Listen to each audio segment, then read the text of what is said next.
বিশ্বের সবচেয়ে বড় রাষ্ট্রহীন জনগোষ্ঠী এখন রোহিঙ্গা। ৪৫ লাখের মধ্যে এই সংখ্যা ১৮ লাখ, যার ১২ লাখই থাকছে বাংলাদেশে।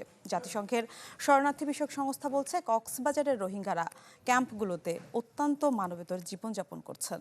নিজ দেশ মিয়ানমারে ফিরে যাওয়ার পরিবেশ এখনও তৈরি হয়নি, তবে নিজ ভিটে মাটিতে নিরাপদ ও সম্মানজনক প্রত্যাবর্তন চায় রোহিঙ্গারা। দৈর্ঘ্যে ১০ ফিট আর প্রস্থে ১৫ ফিট, চারপাশে বাঁশের চাটাই, উপরে তারপুলিন।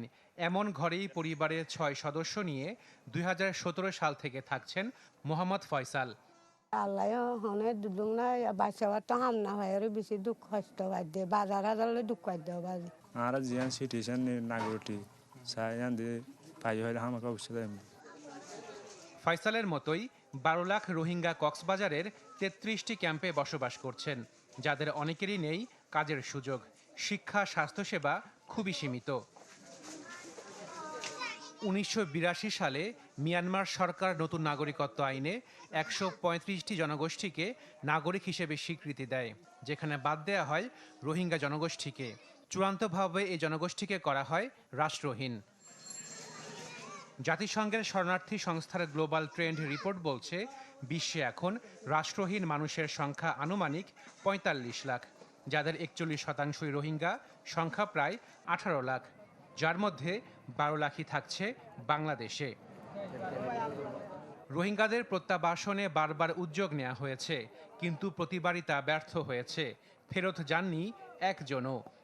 রিপ্যাট্রিয়েশন বিষয়ে বলার মতো এখন পর্যন্ত আমাদের তেমন কোনো ডেভেলপমেন্ট নাই। তারা যাতে তাদের দেশে ফেরত যাওয়ার ব্যাপারে কমিউনিটিকে মোবিলাইজ করতে পারে, সেই ধরনের পদক্ষেপ আমরা গ্রহণ করেছি। জাতিসংঘের শরণার্থী বিষয়ক সংস্থা বলছে, ক্যাম্পের ভেতরে রোহিঙ্গারা অত্যন্ত মানবেতর জীবনযাপন করছেন। মিয়ানমারের নিজ ভূখণ্ডে ফিরে যাওয়ার মতো পরিবেশ এখনও তৈরি হয়নি। They want to go back to their homeland, they're missing it,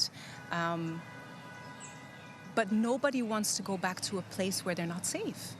Nobody wants to go back to a place where they are not considered full citizens.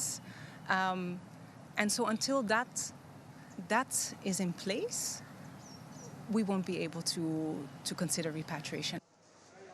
নির্যাতিত এই জনগোষ্ঠীর লোকজন বলছেন, তারা ফিরতে চান নিজ ভূখণ্ডে। রোহিঙ্গা ক্যাম্পে বসবাসরত বয়স্ক থেকে তরুণ সবাই চান নিজ দেশ মিয়ানমারে ফেরত যেতে।